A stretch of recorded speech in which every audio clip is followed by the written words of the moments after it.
It will be recorded, as you may have heard.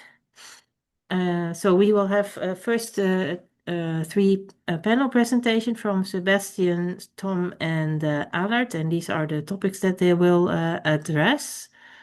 Then after that, we will have an interview with the panel members, and then also a lot of room for questions from all of you, and we can have a discussion on the status of climate services for agriculture. So I will stop sharing again. Sebastian, are you ready? Hi, Judith. Mm. Yes, I'm ready. Then you go ahead. I'm going to try and share my screen and hope I don't have challenges.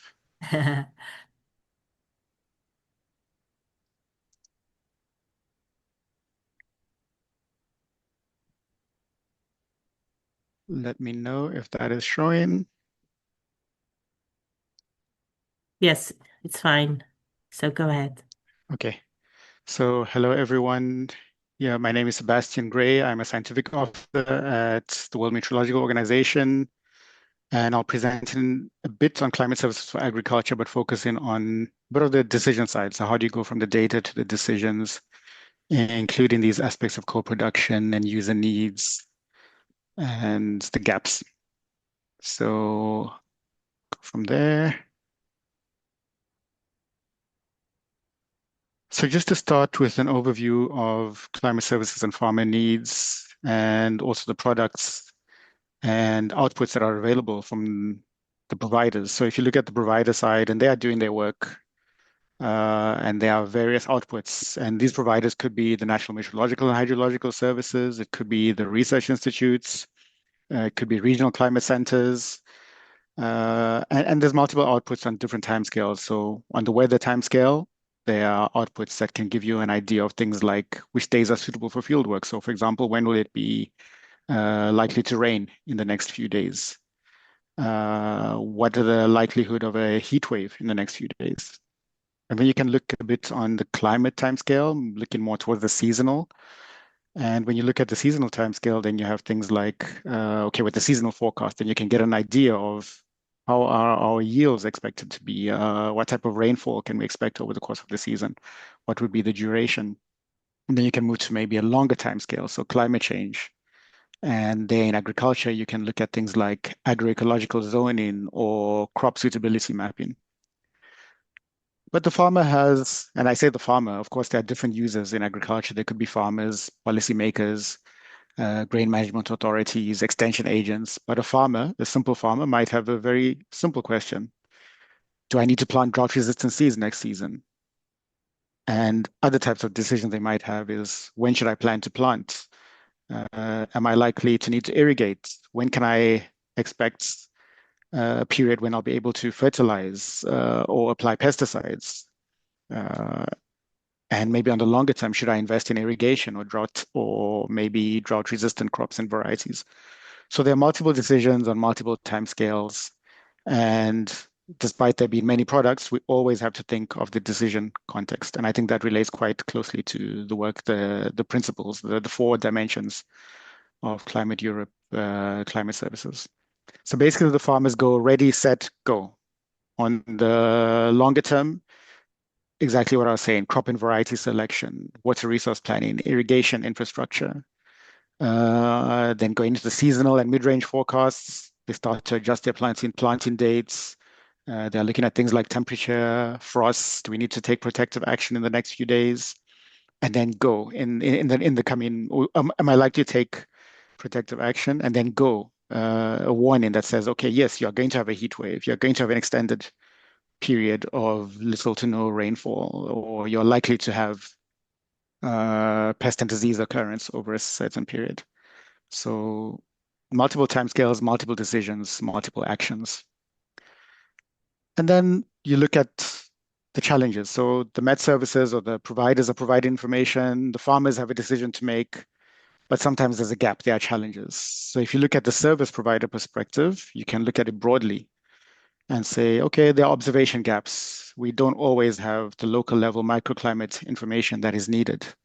We also have human, financial, and technical resources for the Met services and agriculture extension. We cannot reach every location or every farmer. And basically, even when information is produced at the national level, it may not reach the intended users or reach them in time. So, for example, reaching the farming communities, what are sometimes called the last mile. Then the farmers have their own challenges. So they say the information is not location specific enough. I don't understand your terminologies. What do you mean by above normal? Last season, you were wrong. How can I trust you this time? Uh, we don't have anyone to explain the information for to us, or the information came too late. So both have their own challenges. And these can be summarized basically an interaction gap. So there's lack of interaction between the producers and users, terminology issue. So the technical information is not understood by those who need it. And that relates as well to the issue of trust because it has been seemingly wrong before. They don't understand that the forecast maybe was correct, but it has uncertainty. And then limited feedback as well. Because of the interaction gap and the terminology issue, there are limited opportunities for feedback on the information and essentially how to improve it. What could we do better as service providers next season, for example? Then just to touch on communication, because this is a key aspect. So you have the information, you have the forecast, but how does it get to those who need it? And we always talk of digital technologies, digital tools, but in many cases, if you look, especially in developing countries, may not be the same in more advanced countries. But media, radio, for example, is a key means that farmers receive information. Uh, and the reasons that this is one of the key means is that it's accessible. It's normally in their own languages.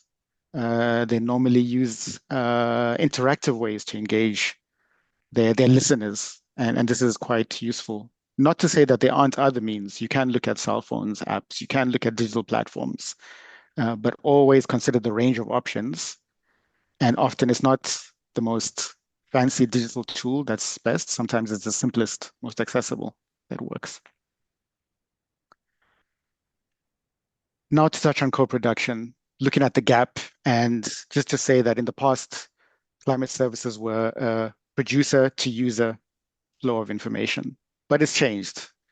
Now it's what we call co-production. And under co-production, there are various principles, and I won't go into all of them, but I just want to say that when you look at the four dimensions of climate services, you look at the context, you look at the actors, the knowledge systems, the delivery and evaluation.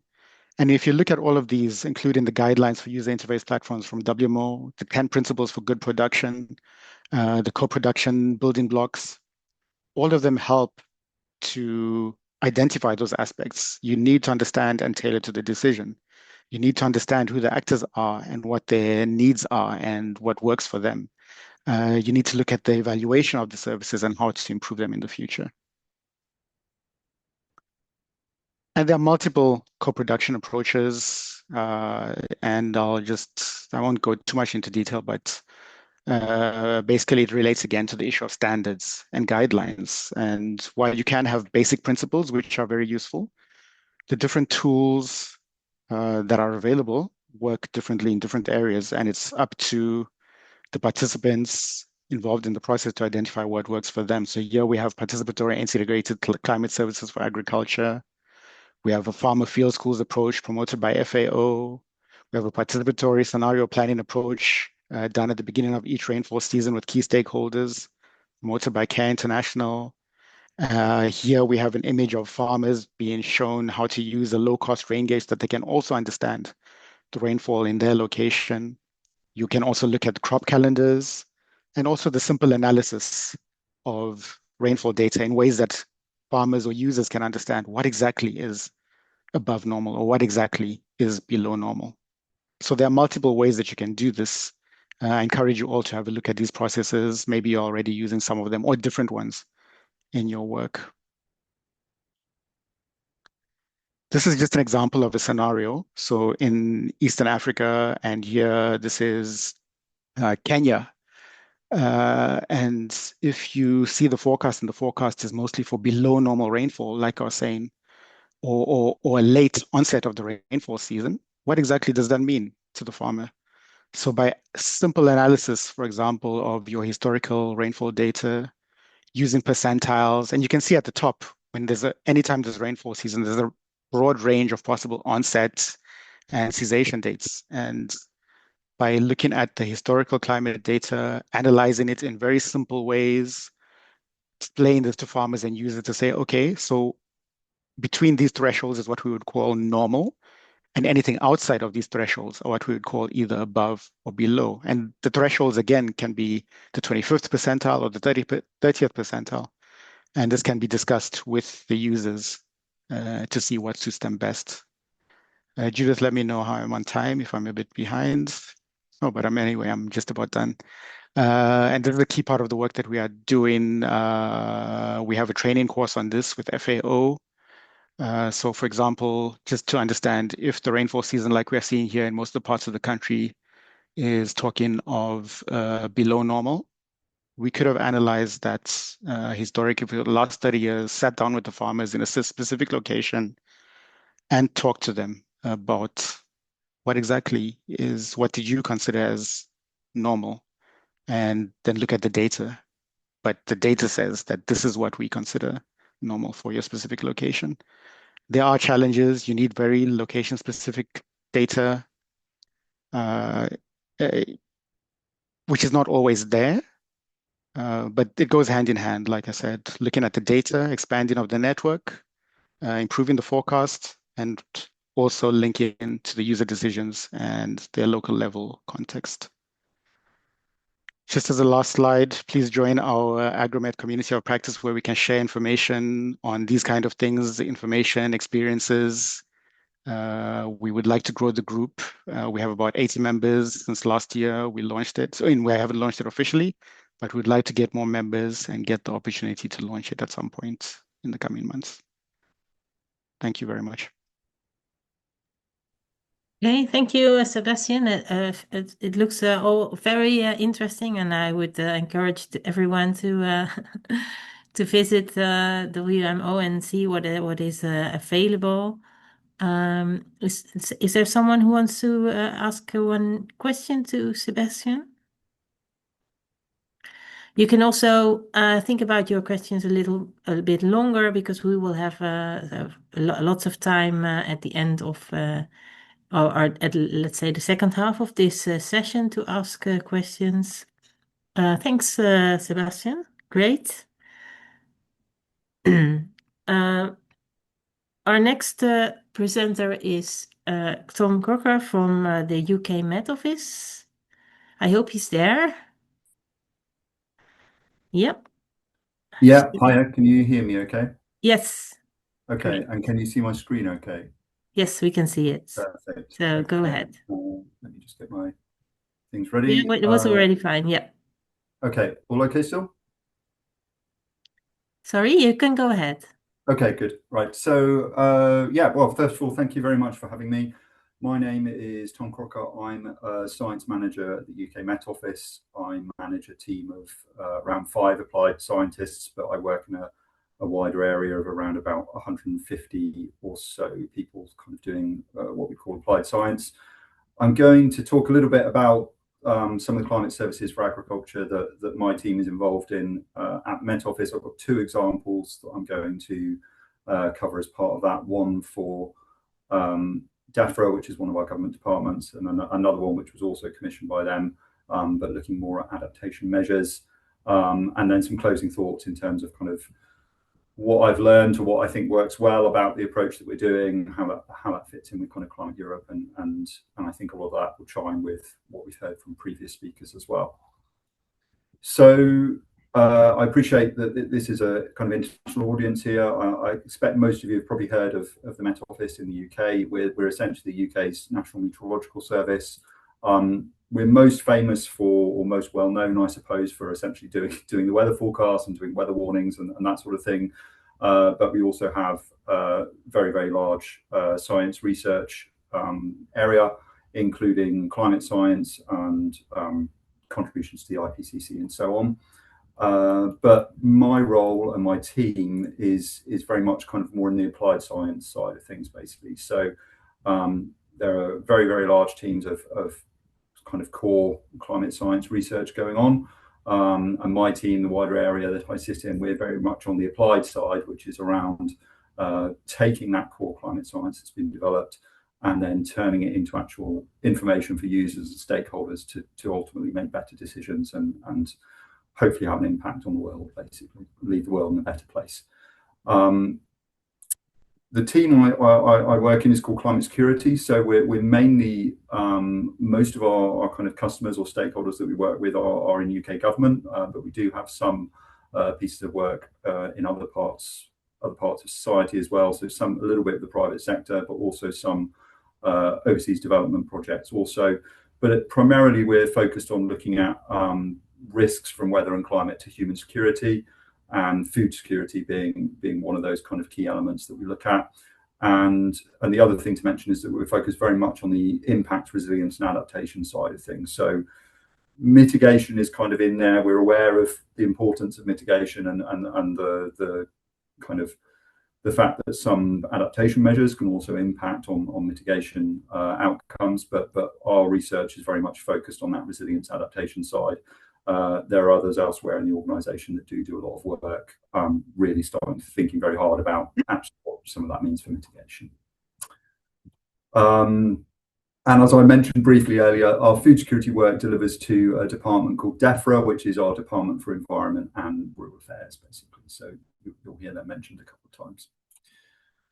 So in terms of the way we kind of approach delivering our climate services, this is nothing revolutionary or fundamental here, but it's really that chain that I kind of highlighted of kind of taking the climate science, working out what it means, what's useful about it, how can we actually translate that into improved decision making.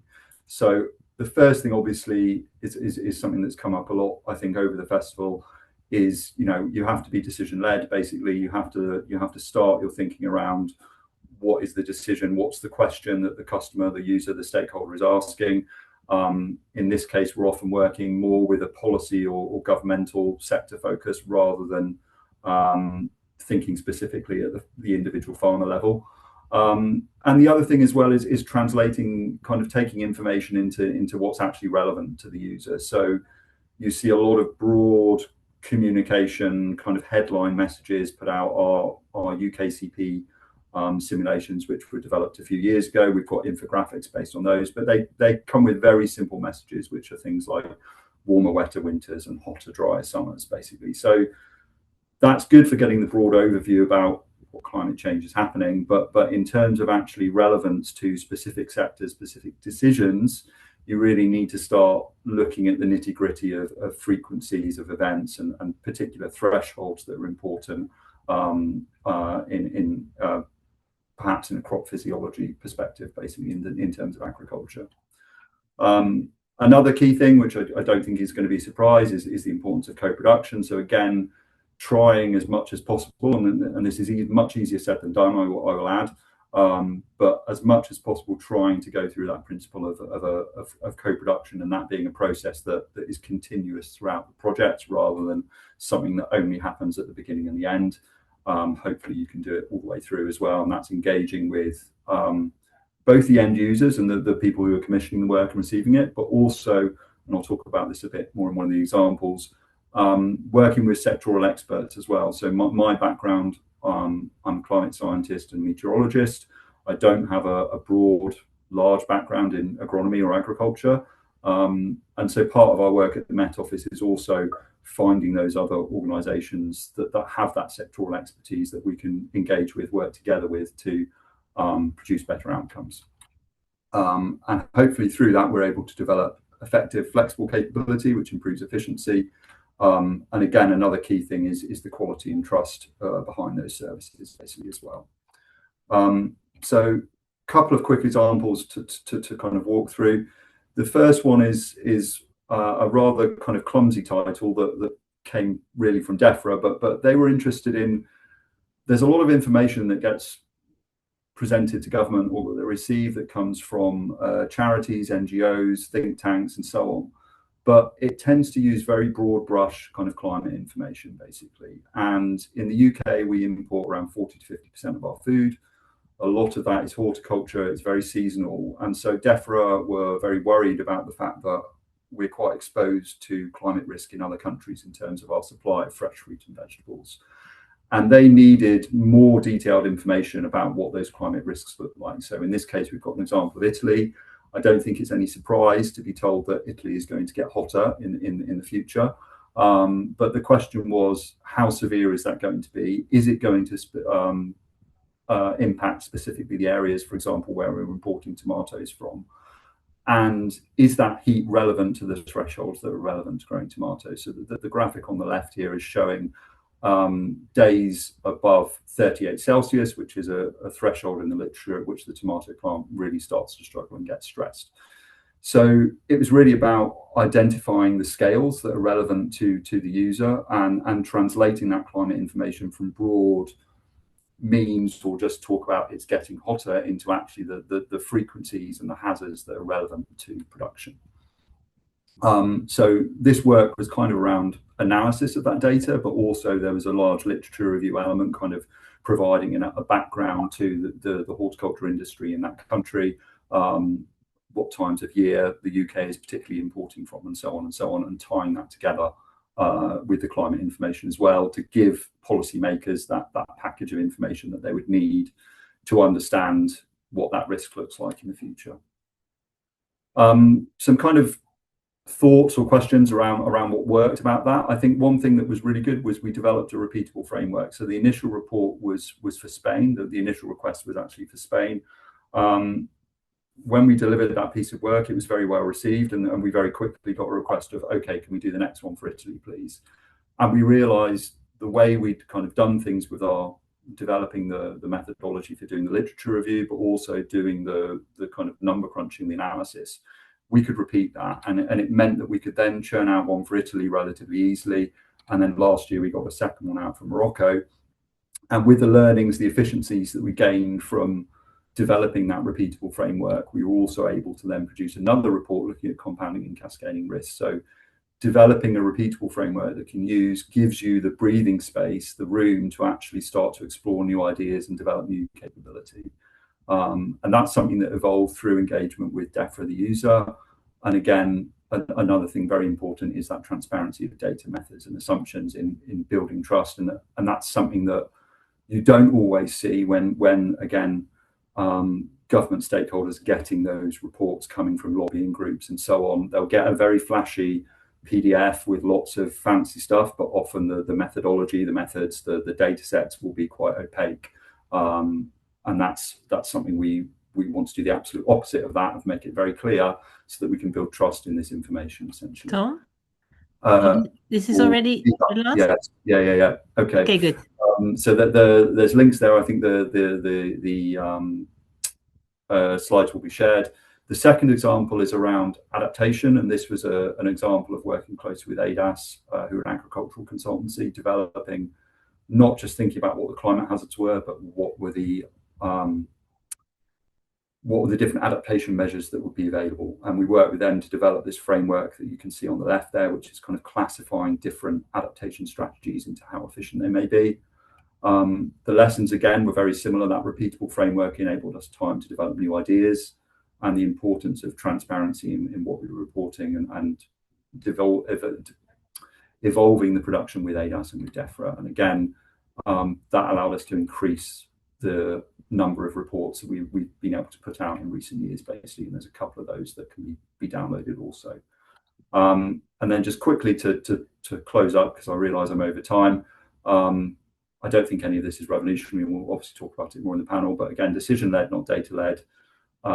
Co-production, really very, very important in producing a good output, a good service. Those repeatable approaches and frameworks that give you space to develop new ideas, and making sure that there's transparency and clarity to ensure the quality and the trust in the work that you're delivering.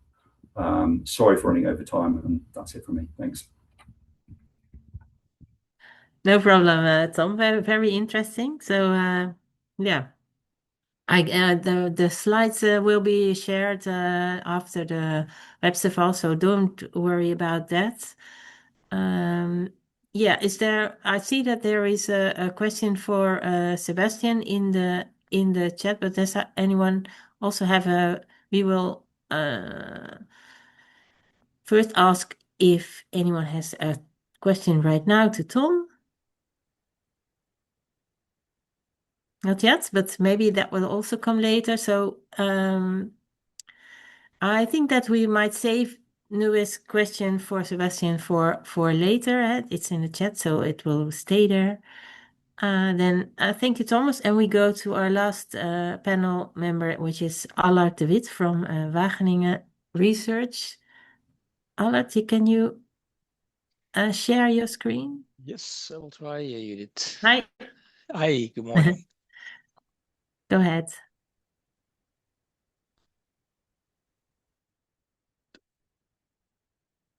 Does it work out? Is machine squared now? Not yet. Not yet. Okay, let's go back. I do. Yeah, there it's coming. Now it's coming.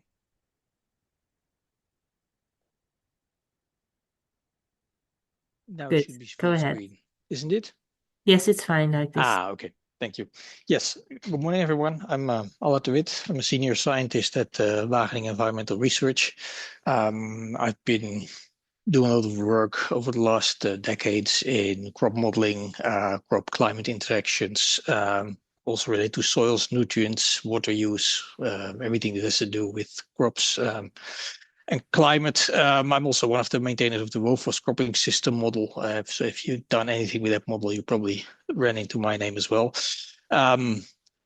I will show today some let's say really practical examples of work we did over the last few years on data, and some project examples on climate services, and some lessons learned of what we did there. The first example I want to give is really a data example, and that's something that we developed over the last 2 years together with ECMWF. And that's really a product which is now used for, let's say, climate services in agriculture by many people in the world, all kinds of projects, which is called Ag Era 5. And Ag Era 5 is basically an Era 5 tailored for agriculture. ECMWF provides the Era 5 reanalysis, but that's on an hourly temporal resolutions, and that's for many people in agriculture that's a bit too much. And Ag Era 5 really tries to derive agriculturally relevant indicators from the Era 5 reanalysis. So it's based on, well, like I said, Era 5. It's also starts in 1979 up till basically about 1 week from today. So it also continues in real time.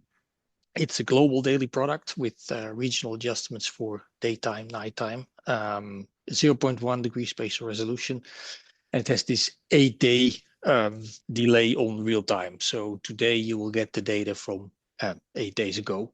And we developed it with input from many users, including the European Commission Joint Research Center, the Mars Unit, FAO, CIMMYT, but also many other users who provided feedback on it. And we now have version 2, which is operational since August last year. Until December, we were providing also the support for it and the maintenance, but the operational maintenance has now been taken over by ECMWF themselves in January. And it includes many variables which are relevant. This is not a complete list, but it has to do with temperature, precipitation, radiation. And the ones that are in bold there were actually added in the version 2 product, which is the reference evapotranspiration, minimum maximum humidity, perspiration during fraction, and also the vapor pressure deficit at daily maximum temperature.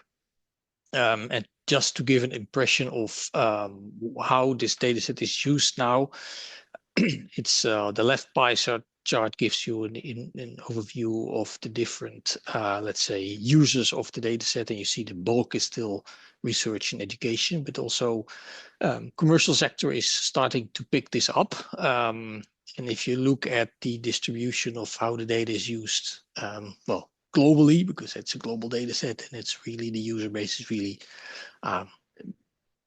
spread over the world. All continents are present in the use of the data. So it's really being picked up globally for all kinds of applications, which is very nice to see. Going to more, let's say, practical examples of climate services. A couple of years ago, we developed this system for vegetable farmers in Bangladesh. And what you see here is a crop which is typical for Bangladesh, which is called bitter gourd. And it's this cucumber, large cucumber type of fruits which are hanging there from the crop, which is trellised. And these crops, they have a specific type of management that they require. We developed a service that helped farmers in understanding the management, and that was developed together with a local seed supplier called Laltier Seeds. And what we did there is we connected the advisories to the so-called phenological stages of the crop according to the so-called BBCH scale. And then we generated all kinds of messages together with Laltier on the typical agro management and the specific weather risks of this crop. And then farmers could actually register to this service by providing their location and their sowing date. And then a crop model was used to run and actually predict the growth stages for these crops based on past data. Could be, for example, Agar5, and then a weather forecast 2 weeks into the future. And then the advisories that came out of this system, they were broadcasted through SMS in this case. Now, what typical type of advisories that you get, for example, is this is the start of the growth season. This is for bitter gourd. So at BBCH stage 0-1, which is sowing, you have several alert types which related to management, seed quality, to fertilizer, to pesticide application, but also, for example, to cold thresholds. So if temperature was getting forecasted below a certain threshold, then farmers were actually advised to cover their seed beds with straw or banana leaves to basically make sure that the seedlings don't get damaged by cold weather. Now, the fact is also that this service, although it was working, it was running, it kind of broke down during COVID-19 because basically Laltier Seed, they were going back to their basic, let's say, mode of operations, and they didn't want to support the advisory system anymore.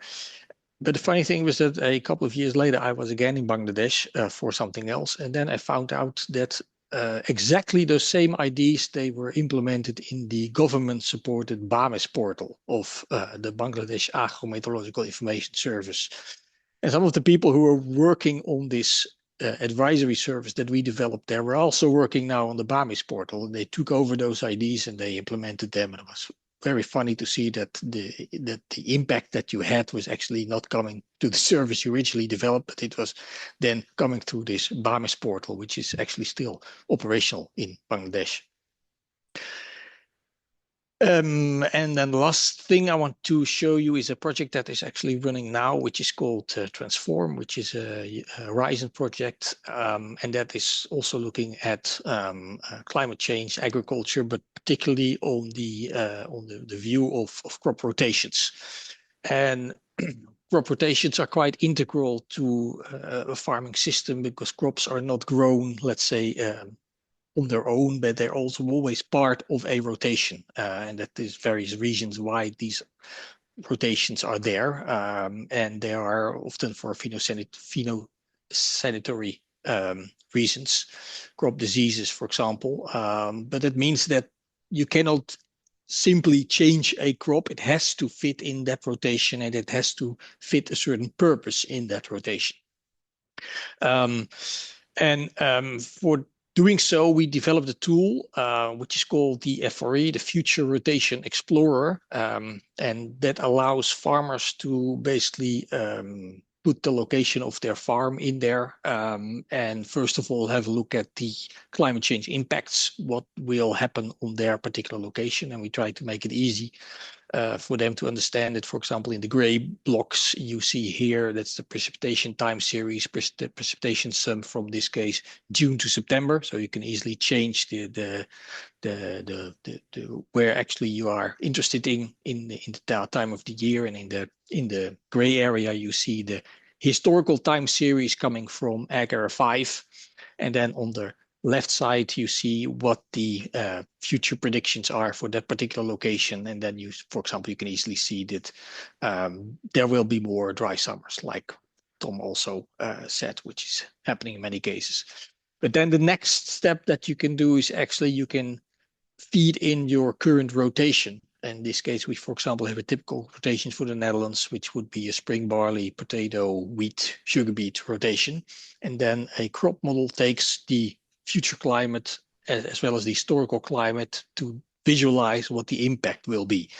And for example, in this case, we see the impact on barley, potato, wheat, sugar beet. In blue, you see the historical yields, and in purple, you see the projected yields, and you see here that particularly potato and sugar beets, being summer crops, are suffering more than barley and wheat in this case.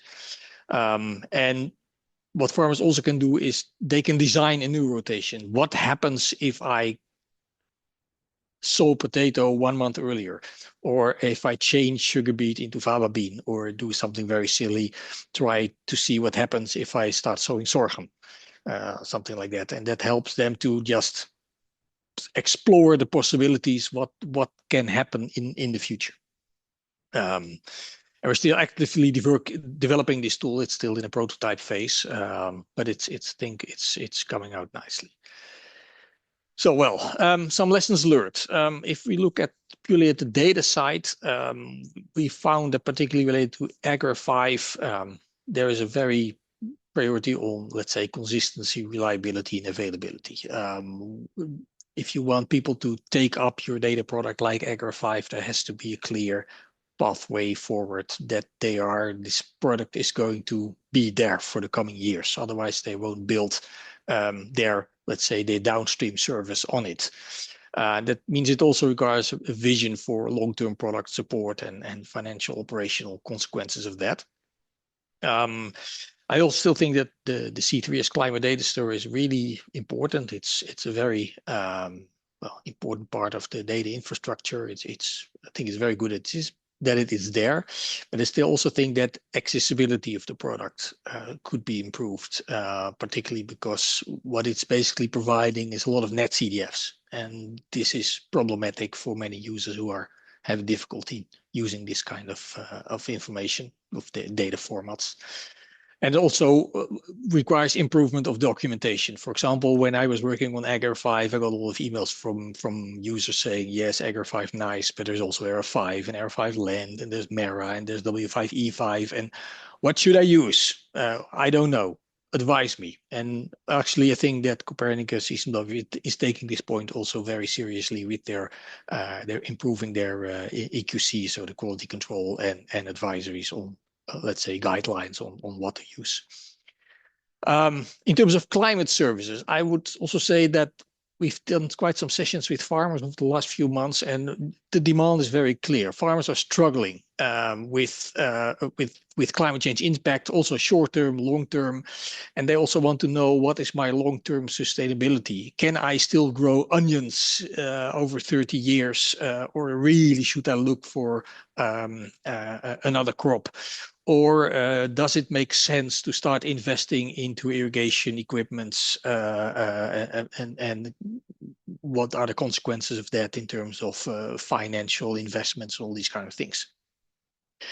At the same time, I think climate services is probably also still fragmented, but that may also be the consequences of the fact that they are highly context specific in the European, let's say, context, or the European cropping systems. I think European cropping systems are far more diverse than what we've seen in, for example, in the United States, where you had big companies like Climate Corp, bought by Monsanto, bought by Bayer, then who are really rolling out their kind of services for large areas. But I doubt whether that will work, given the fact that our cropping systems in Europe are so different. Nevertheless, I mean, crop ecophysiological principles, they are often very reusable. For example, the service that we developed in Bangladesh was actually copied in Ethiopia and Myanmar. So same code, same principles, same ideas could still be applied.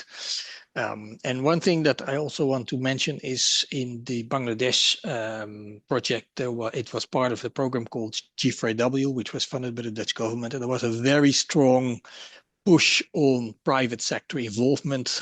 Allard? Almost there, right? Yes, I'm almost there. Being that should lead to kind of guaranteed sustainable service development. And well, that didn't work out, I think, in that way. And that was what I wanted to say, Judith. Thanks. Great. Very nice. All right. Yeah.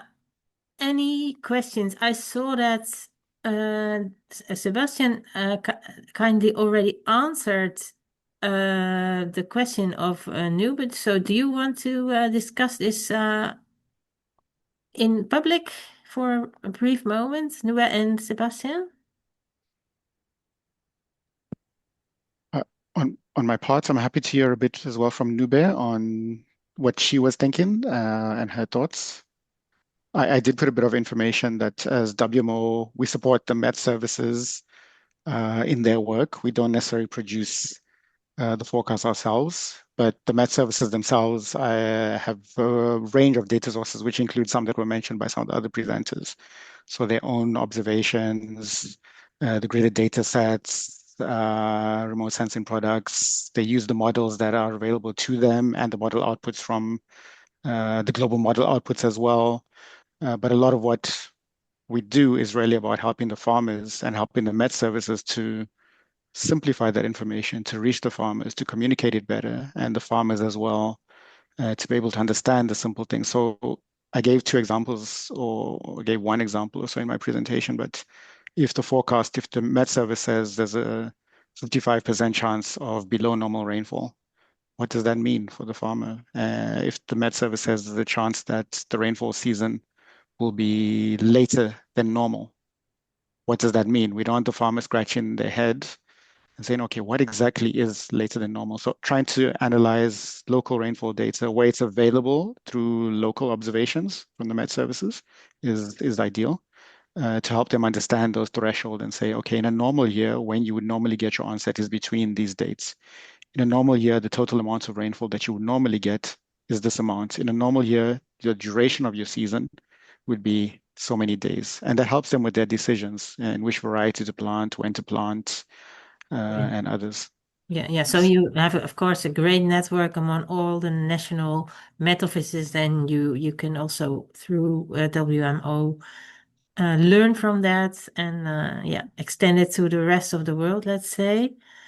I saw a question from Niels. What you see is long-hanging fruits above the current exciting data. Sorry, there's a misspelling. It's the low-hanging fruit. Yeah. Yeah.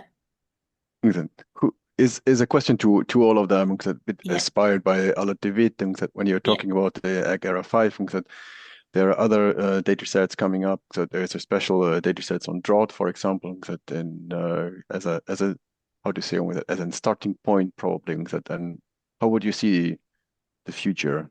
Yeah, maybe first Allard to respond to this. Oh, that's a tricky one. What's the low-hanging fruit? Do we mainly talk here about, let's say, the European context, or particularly in the developing countries, Niels? I think that these are different things. Exactly. I posted a second question that's more dedicated to Sebastian in addressing that question, that the Climate Europe 2 is more focusing on Europe, and then how can that work be used, or how can kind of the international community on the global level profit from the work being done in Europe? So maybe for you, the European one, and then Sebastian can probably address the international one.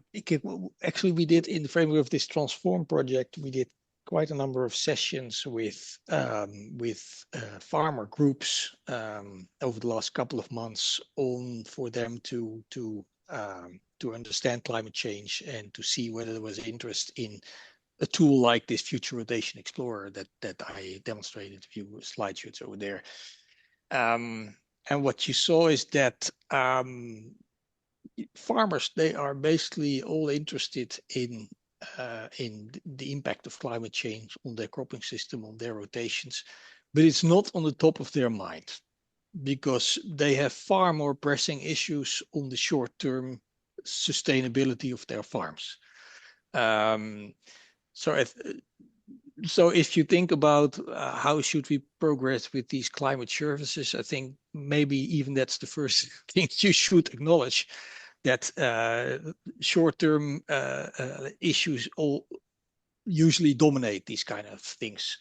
But having said that, they are very interested in, for example, what is the impact on their, let's say, on investments that they have to do in order to be climate ready. Particularly when it comes to irrigation equipment, or if they want to really change their cropping system, what do they have to invest in machinery in order to be able to change their cropping system? Because if you want to change a crop, that often comes with different machineries for sowing, for harvesting, for processing, all these kind of things. So I think if we can help farmers with climate services, that gives them a little bit of perspective on these are the impacts, these are the let's say the options that you have in either coping with them or changing your cropping system, and what are the impacts on your day-to-day farming applications. And for example, one of the farmers said, can I use this tool to say how much irrigation I will need in 20 years to grow onions? Because then I can go to the bank and I can say, I need a loan for making a reservoir for storing rainwater for doing irrigation. And I think that would be some very practical, maybe relatively low-hanging things that we can do with these kind of tools. Would it answer a little bit your question? Yeah? Good. Okay, Sebastian, then?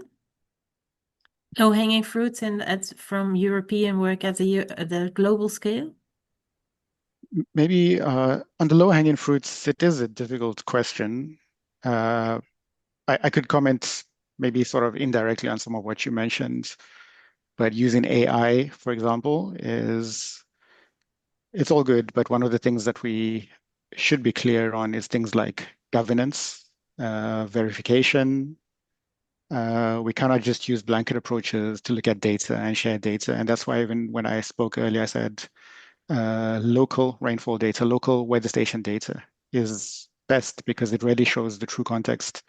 Even if you use gridded data sets, you have to do some verification, some control, some homogenization, some checks between the different data sets, which data set exactly suits best for different locations. It's not blanket. So I'm not exactly answering your question because it is a difficult question, which is the low-hanging fruits. But there are lots. I mean, we continue with the work, make data available, but it's still important to verify, check that it's appropriate in different contexts. We cannot just take blanket data, blanket products, blanket use of AI, and expect that it will be deliver the same results everywhere with the same quality. Yeah. So you say beware of if the seemingly low-hanging fruit. it's just we must also stick to the good principles and practices. Exactly what Climate Europe is saying. What are the standards and best practices? Yeah. Then that brings me to the next one on how this could benefit broader climate services or just work in Climate Europe. And I went earlier, I believe, to the Climate Europe website, and some of the things that they mentioned that has been done that appealed to me were things like the guidelines, of course, which could be not prescriptive, but give people an idea of how things can be done, or minimum standards, like you said. It's not always not every country is at an equal footing, not every national meteorological service is at equal footing, but at least we can look at what could be minimum, maybe principles to be followed, and that could be guide. Another thing that's extremely useful is good practices. So we always talk of North-South cooperation, South-South cooperation. We can always learn from what's done, even developed country to developing country, and also between developing countries as well. And then the tools for capacity building. How do you translate the work that you are doing into capacity building tools that can be relevant or contextualized to different locations? So if you have capacity building tools developed under Climate Europe, how could they be used in different contexts in a developing country, for example, where maybe the data availability is scarce or internet penetration is not so great, or modeling power is not available. So looking at good practices, guidelines, tools and resources for capacity building. Probably there are more things. Experience sharing. Yeah. Thanks. Okay, thanks. Yeah, I have made notes so far, but I want to ask Niels to take over from here, because then we will move to the short session in which I will ask the three panel members some questions about the components of climate services that were identified in our project. So I will go share my screen again. Well, I have seen Tom has his hand up, and I don't know Okay, if is that still valid? Yes, of course. Go Like ahead. to. I mean, yeah, it was just on the question around low hanging fruit for data and so on, and I've got a few thoughts, and unfortunately, I think I'm going to be slightly in agreement with sort of Sebastian, and that it's a difficult question, and the low hanging fruit is quite hard to find, well hidden. I mean, my reflection is kind of as a researcher, and I think one of the challenges for researchers is that the irony is kind of, if I'm actually in doing a project where I'm actually starting to work with data and do some analysis, I find that the majority of my time is spent downloading data and wrangling with metadata in order to try and get it to load cleanly into whatever compute platform I'm trying to use. And then a very small fraction of my time is actually spent doing the analysis and the scientific thinking to kind of find the interesting results. And I think in terms of the context for Climate Europe, what that tells me is that what needs to be better, or what needs to work, is that idea of standardization and the idea of observational data sets, and particularly I think climate projections are a particular challenge, and particularly once you get to the high resolution ones, the regional models like Cordex, you can really struggle, or you can find many difficulties in that you have different modeling groups will have used different projection systems and so on, and then actually combining all that data into a common format is very difficult.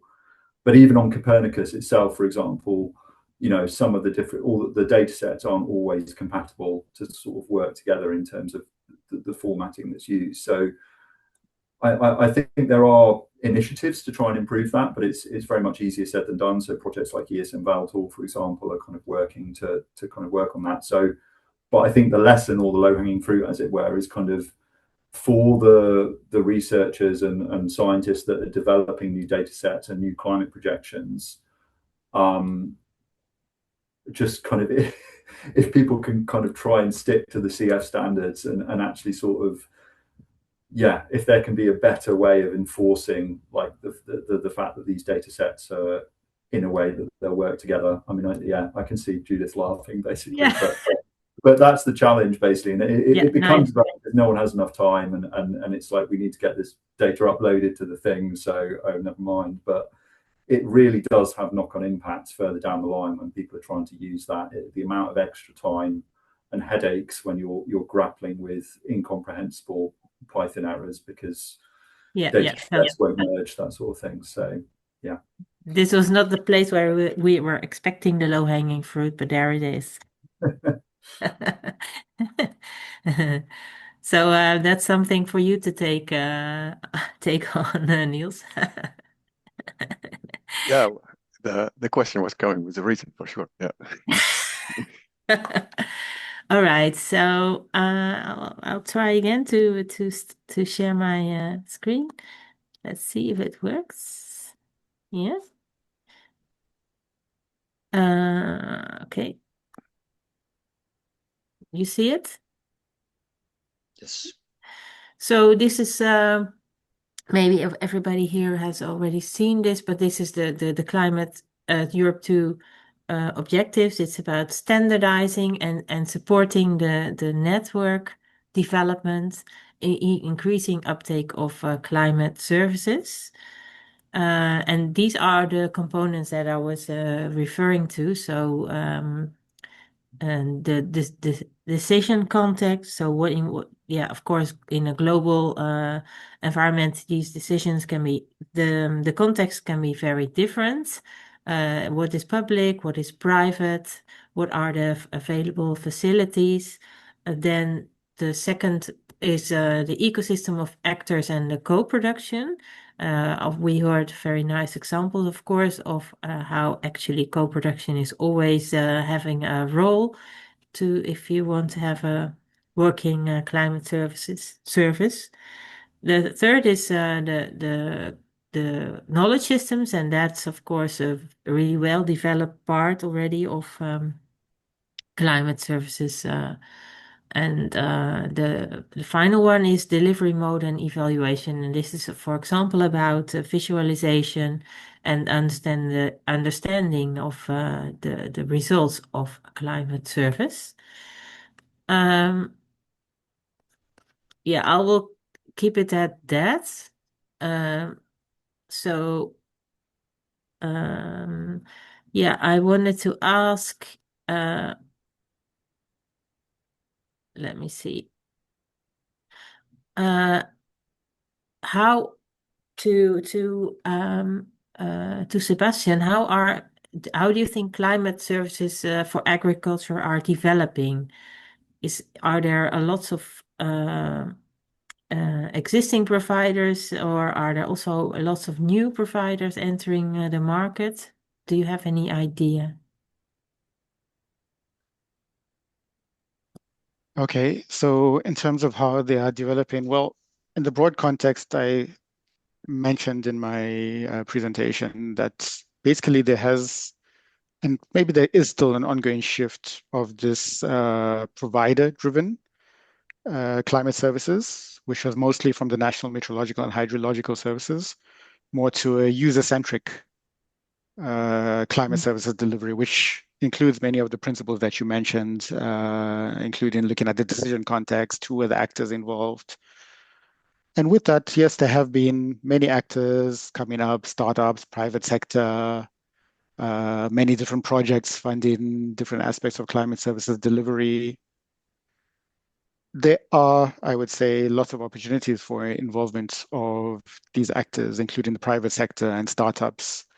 The one thing I would say is that, especially from our perspective as WMO, we believe in the role of the national institutions, and that includes the National Meteorological and Hydrological Services, the extension agents, the local agricultural research institutes, the media, the local media, and others, and the farmers themselves and the decision makers. Yeah. So while we could have, and AI was mentioned, and there may be startups, lots of startups that could say, okay, I can deliver an AI forecast to 1 million farmers. And maybe there are multiple startups that are coming up with different technologies, different ways of doing this, and different delivery methods, different analysis, and different outputs.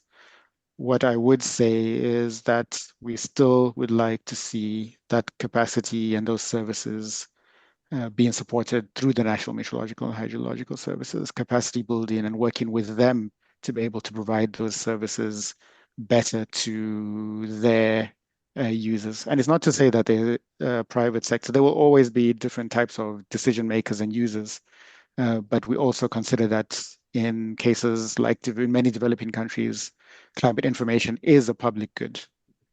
Yeah. Farmers need to You- have it.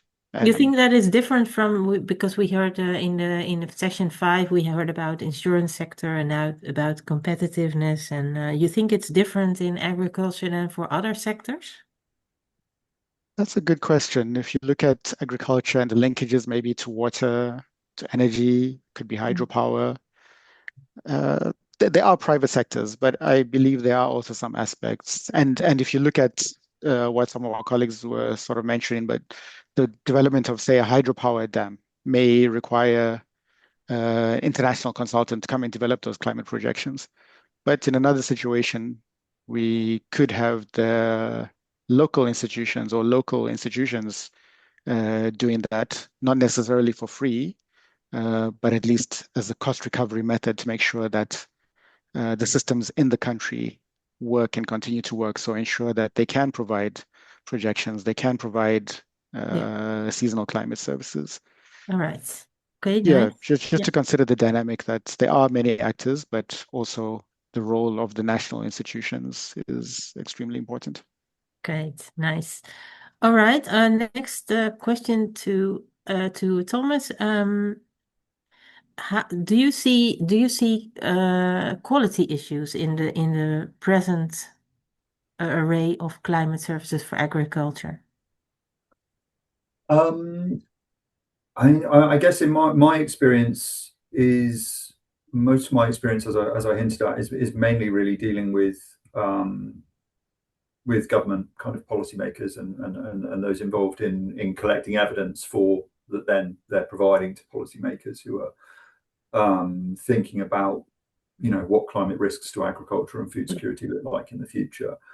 And I think one of the challenges that I've faced as someone who works in a national meteorological institution, I see a lot of those other civil servants that I'm dealing with. They're bombarded with information, and as I hinted at in my talk, that they are sent information from NGOs and think tanks and charities, and they're also getting a lot of information from the media as well. And I guess you wouldn't necessarily call that a climate service, but certainly some of the reports that I've seen in terms of information that's been shared, I think you potentially could call that a climate service. And I think the challenge, and I guess what this relates back to, I guess Sebastian's point around there being a role for the National Meteorological Services is around, I think, that assurance point, basically, the trust, the reliability, the assurance, in that if you're a lobbying group or if you're someone in the private sector that's trying to sell a product, you have a very low incentive to be open about limitations or caveats or assumptions in your approach, basically. And myself, in my role as someone that's delivering something, I mean, as a civil servant myself, I have a code of conduct around impartiality and integrity and so on that I have to sort of abide by. And that's very important. I think it comes down to I think those I suppose those players in the climate services space that have other motivations, I suppose, and that then reduces the fast growth and things like that for transparency. And I think that's a real danger with the surge in AI, machine learning, and startups coming up with. We've got a brand new AI technique. It's going to be fantastic.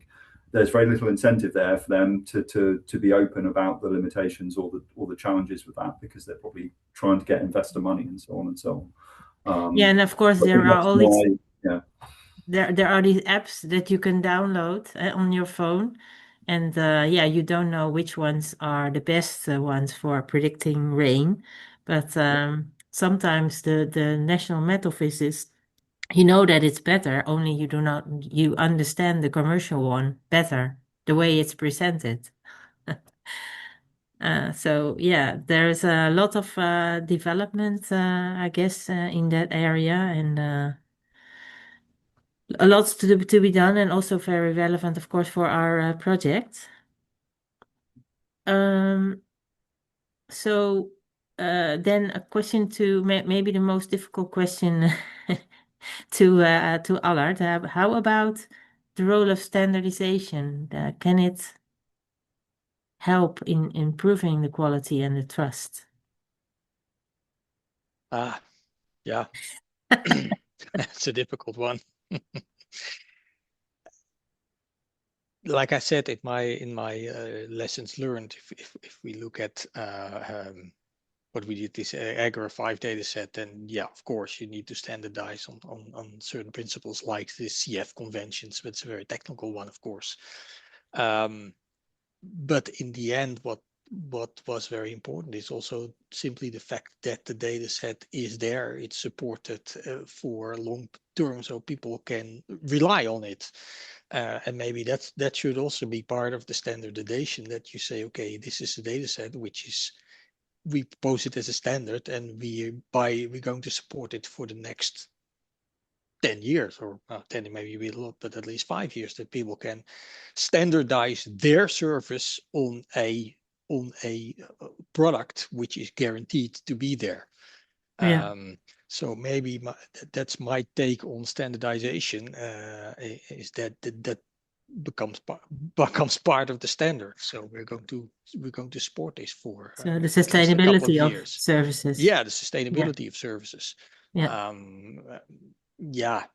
And then, yeah, like Tom already said, for example, these Cordex strategies. I've a couple of weeks, last couple, I've been incidentally working actually with Cordex, but that's quite a monster to go through, actually, in trying to understand it, trying to download it, trying to, let's say, understand the breadth of let's say, what all these things mean, and which ones are the most suitable to do, and because it's so large.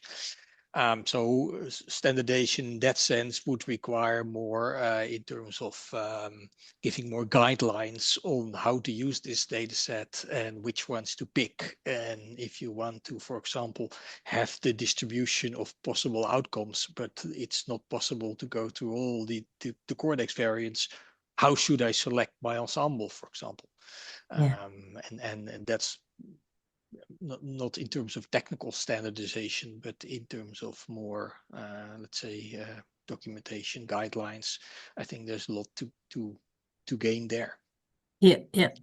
Well, Tomo is writing, and that standard should help, but only if everyone uses them. Well, first we're going to make them. Yes. All right. So Can I jump in here? yeah, Because it's I a want very to open the floor to everyone, and starting with Niels, and I hope if Nakieta is here that she can take over making notes then. it's a very interesting kind of perspective from Tom. That, of course, that if you have a standard and nobody is using him, then it's not standard. It's not useful, and that it's not necessary. But that's the tricky part. And that how does the standard needs to be designed that everybody is using it, and because, well, in the CF conventions, as a data provider or someone who is hosting the data, that you can force the data producer to stick to a certain convention or to a certain standard, that otherwise you're not fitting in the data into the archive. But if it becomes what Alert was saying, kind of to documentation or consultation, then it's becoming much more fuzzy, and it's difficult to how to standardize that. My impression is always that standards only work if it helps to make it easy for people. And that is a question of the perspective. So sometimes implementing the standard is more work in the beginning, but then afterwards it makes life easier. And yeah, who is looking far ahead? Yeah, I guess that we would also need like training, things like that, right? Capacity building. When the standards are there, you can not just put them out in the world and see what happens, but you have to be more active probably in involving people and see means in practice. And yeah, these feedback loops are, I think, also important. So anyone else with a question, please show yourself and just ask. I think while people are thinking, just on the building on the standards discussion a bit more, I think the other thing that I think is, I'm not sure I know the answer to this, but it's an open question, is do funders and those kind of who are essentially funding the development of these climate services, I think there's a role to play in making sure that they understand the importance of standards.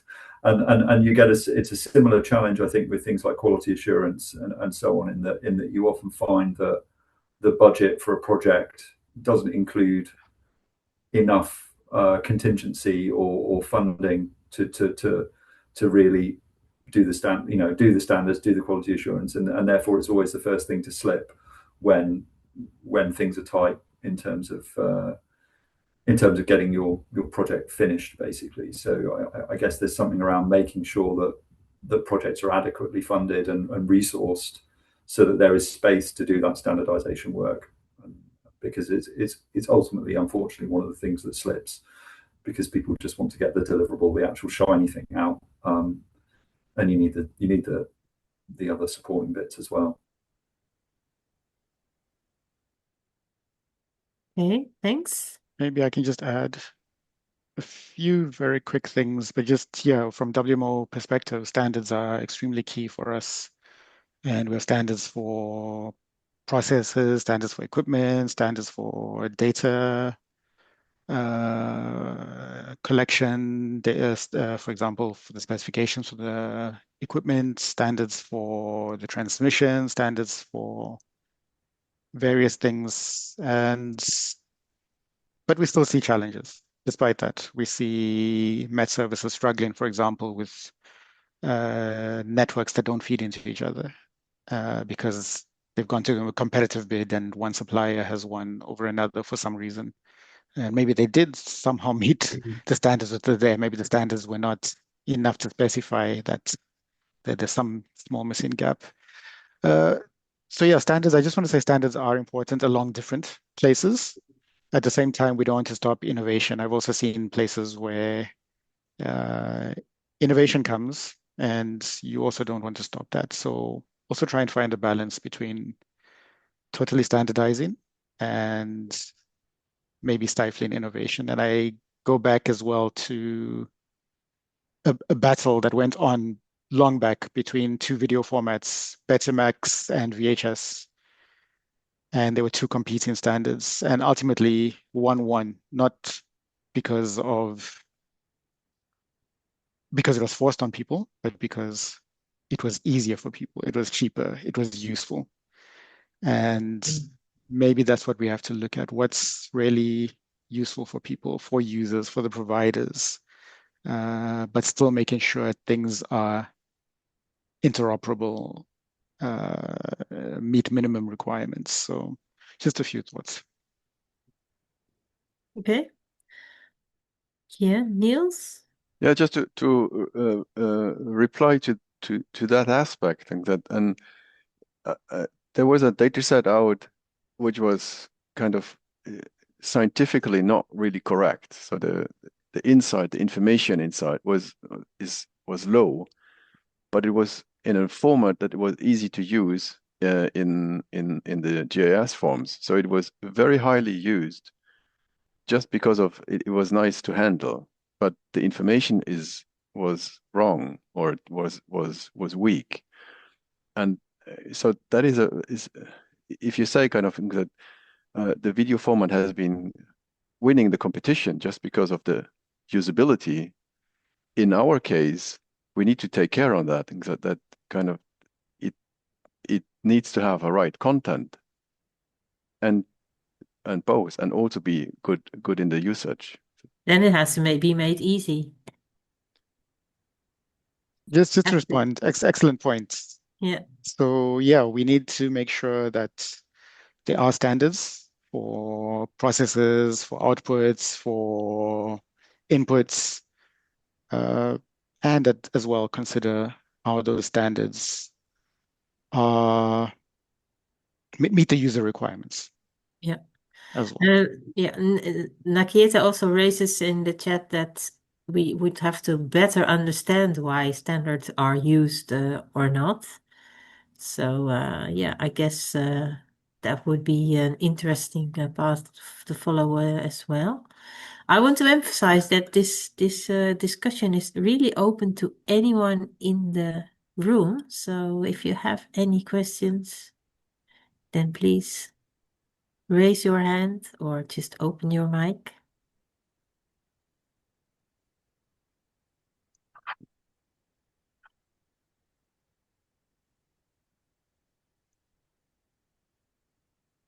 No? Yeah. I have a question myself to anyone who wants to answer. How about the farmer level again, which is what would a farmer notice of any standardization? Would it be a label, or how can we make sure that farmers perceive any quality or quality label? Is it something that already exists, or is it just the reliability of Met offices?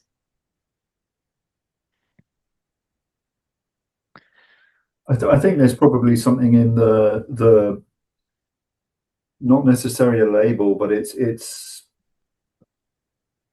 farmers will potentially trust, an existing trusted source, basically. So, a messenger or whatever that already has trust. And I think an interesting aspect here in the UK is in our work, as I mentioned, we've mostly been most of the outputs that we've been developing have been designed to inform civil servants within government and policymakers and so on. But we've often thought about and had discussions around what can we be doing to actually get this further out into industry, so that rather than informing large scale regional and national policy making, it's actually informing kind of decisions on the ground, as it were. And there's a little bit of a tension in that our funding is we're being funded by the UK government for this, and there's an element of kind of, we don't want to interfere with the market. It should be up to so we shouldn't necessarily be funding kind of services to help people decide, and we'll let others do that. And there's also a kind of tension in that actually farmers themselves have a very relatively low opinion of DEFRA, because of their role in enforcing fines and penalties and environmental regulation and things like that, basically.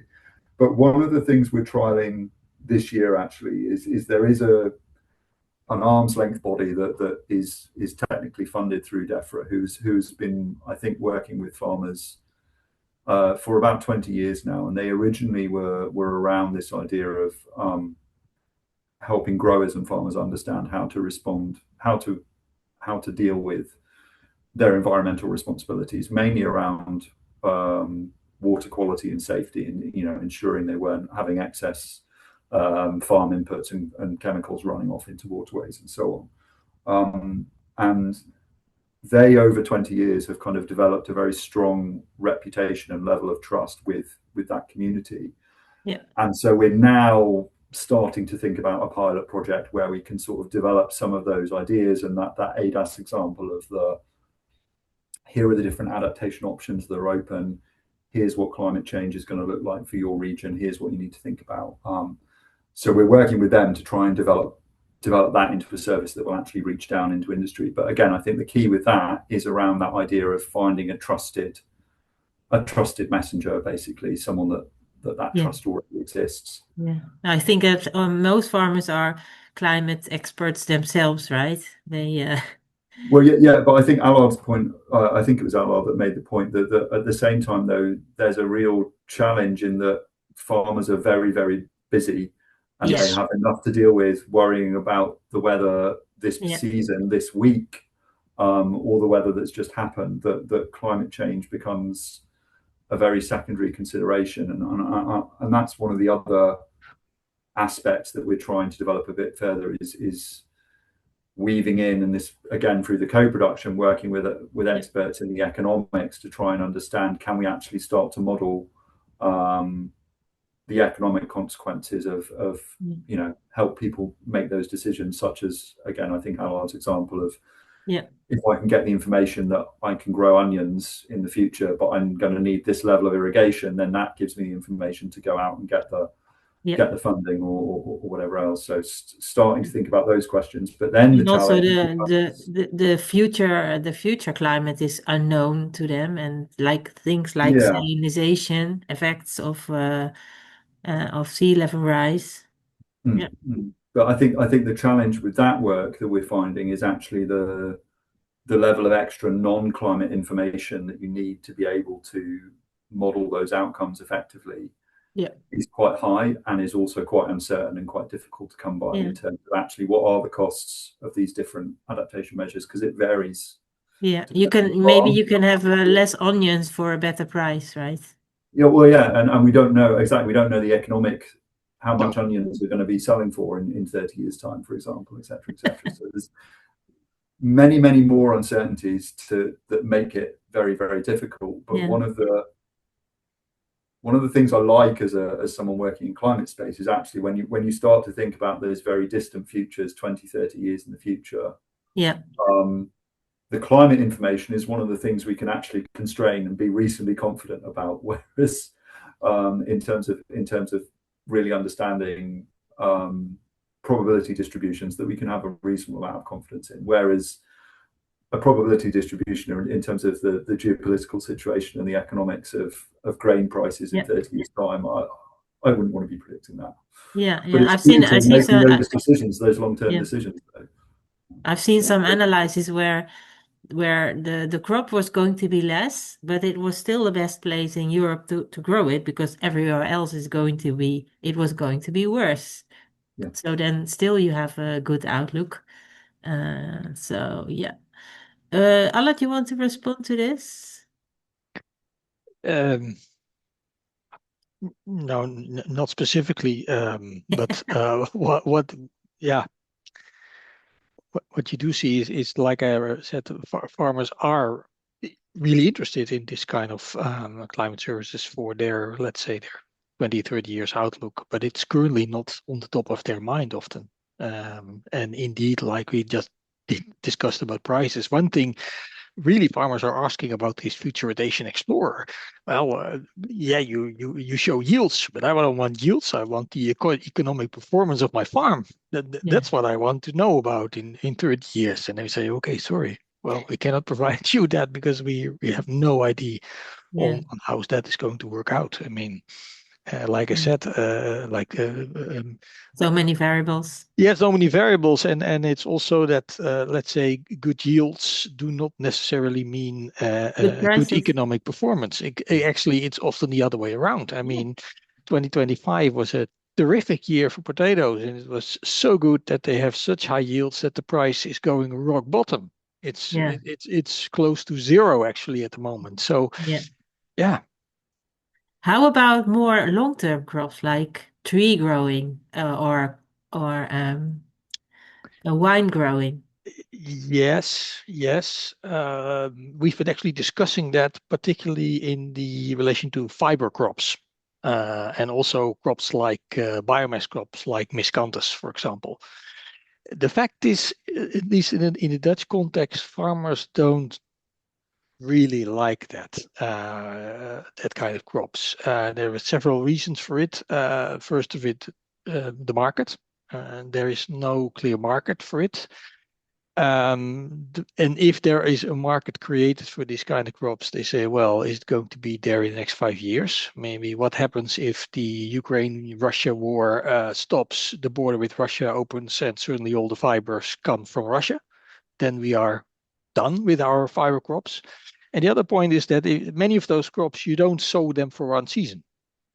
Miscanthus, you sow them for 10 years. So basically you're stuck with your crop, with your management, with your operations for the coming 10 years. And farmers don't like that. They want to be flexible. They want to move there where they see a market opportunity and not being stuck with this certain system for 10 years. And it may be different in places in Europe where you have, for example, let's say degraded lands or lands with very few other opportunities. But particularly if you're here in the Netherlands and other parts of Northwestern Europe where the soils are relatively good, fertile, with a lot of other options for crops, then farmers are hesitant to go in that direction. Okay, That's thanks. what we've seen.